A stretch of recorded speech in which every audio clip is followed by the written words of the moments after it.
Hey, what's up guys? Kalamazi here. With there being just 11 days left until Battle for Azeroth launch, I felt it would be a great time to take a look at a few items I'll be using for BFA leveling and some that you yourself might want to pick up. Some are a bit more important than others, but be sure to pick them up soon as prices will only rise from now until Battle for Azeroth launch. The first item, and most important in my opinion, is a few stacks of Goblin Gliders, especially if you're Horde. As a Horde player, you are able to glide from the Great Seal in Zul'Dazar to almost any part of the zone. The other Horde questing zones have many areas where a glider will save you a great deal of time, and I know that the Alliance zones are similar in certain areas, so be sure to grab a bunch before Battle for Azeroth launches. Skystep potions would be extremely useful when you're looking to get through a specific area quickly, such as a cave or the many temples in Zul'Dazar. Many of these areas do not allow ground mount, so having a great way to quickly exit said area is a huge plus. Radnyx Swiftness Potions increase your swim speed by 200% for 8 seconds and are on a 1-minute cooldown. There is a great deal of water in both factions' leveling zones, and if a quest requires you to swim a bit, you will most certainly be happy to have a few on hand.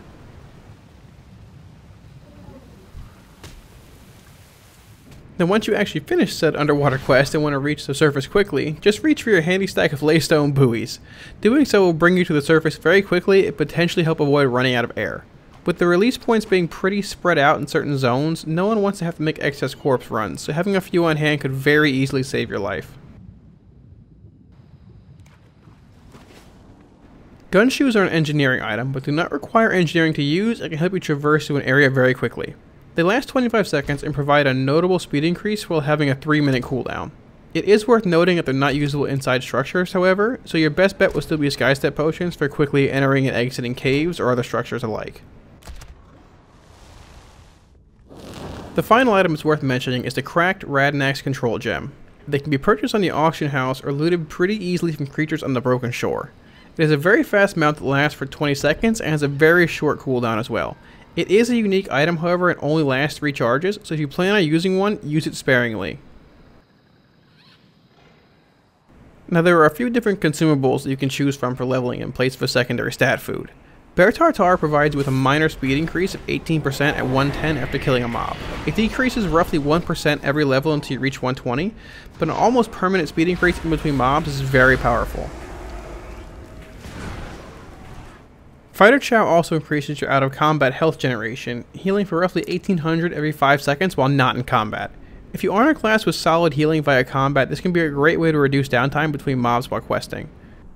I do want to mention that all food buffs are extendable with a crispy bacon food that can be cooked or purchased from the auction house. It extends the duration of your food buff to a maximum of 6 hours, however it does not persist through death. Drums of Fury are also very important if you're not a class with heroism or bloodlust. Some elite quests that recommend more than one party member can be soloed, and drums are a great help here, as well as with other rares and mobs you will encounter in Battle for Azeroth. I highly recommend stockpiling flasks, prolonged power potions, and tomes of the Tranquil Mind, as they're very useful while leveling, and also due to the fact that the new flasks and potions will be extremely expensive week 1 and 2 of Battle for Azeroth. Most flasks and potions are extremely cheap right now, so I'd recommend like around 100 flasks and 1,000 or more potions of prolonged power if you plan on really grinding week 1. If you aren't planning on grinding week 1 hard, I would at least recommend enough flasks and pots to cover leveling from 110 to 120. I would imagine 12 flasks and 1 to 200 potions should be more than enough for that. It is also worth mentioning that healing potions and health stones no longer share a cooldown, so be sure to grab your astral healing potions even if you're a warlock.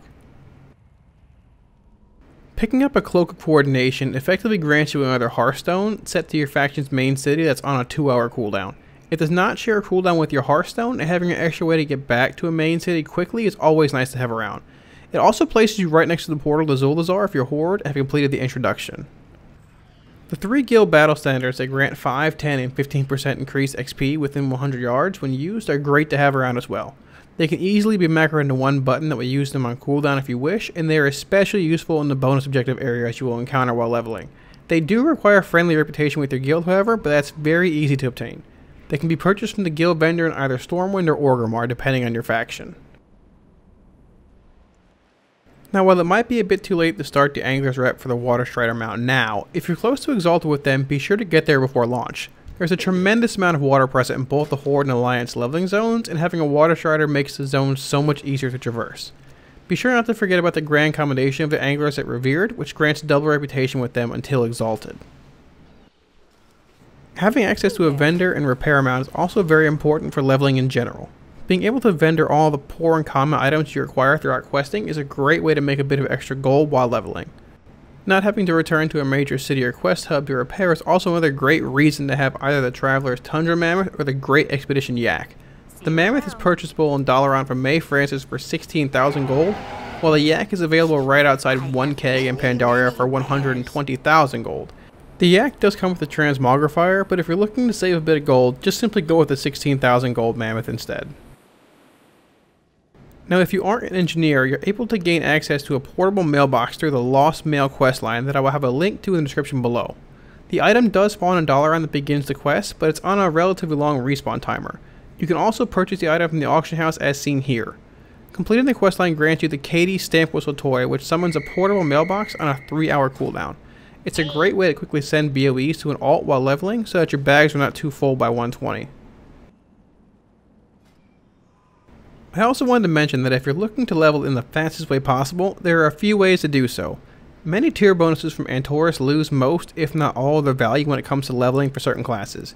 If you have a certain piece of gear that's a higher item level than the tier you're currently wearing, it could very easily be your best interest to swap them in for your tier pieces. It will grant you a larger health pool as well as a bit more main and secondary stats, which make killing mobs a tad easier.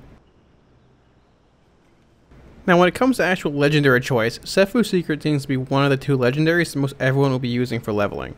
The passive 10% bonus movement speed it grants you is too good to pass up, and if you're able to proc its equip bonus, it increases your movement speed to a whopping 70% for 10 seconds. Seeing as how it only has a 30-second internal cooldown, this is an especially powerful effect for leveling. If you are a plate-wearing class, Agrimar's Stride is another great option that will greatly increase your movement speed while leveling. If you choose to pair them with Setfu's Secret, you're able to reach some pretty high levels of passive movement speed.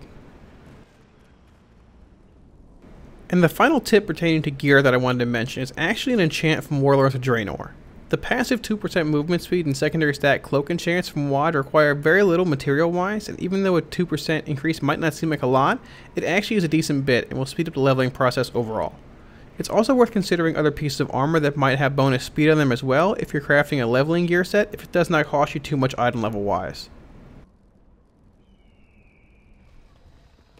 Thanks for watching guys. I hope these leveling tips and tricks helped you in your preparation for BFA leveling. I know personally that I plan on leveling 2 classes right when BFA launches, so having even a slight bonus will go a long way. If you guys want to see more WoW and BFA content, hit those like, share, and subscribe buttons as your support really helps. Thanks so much guys, and I'll see you all really soon in battle for Azeroth. Peace.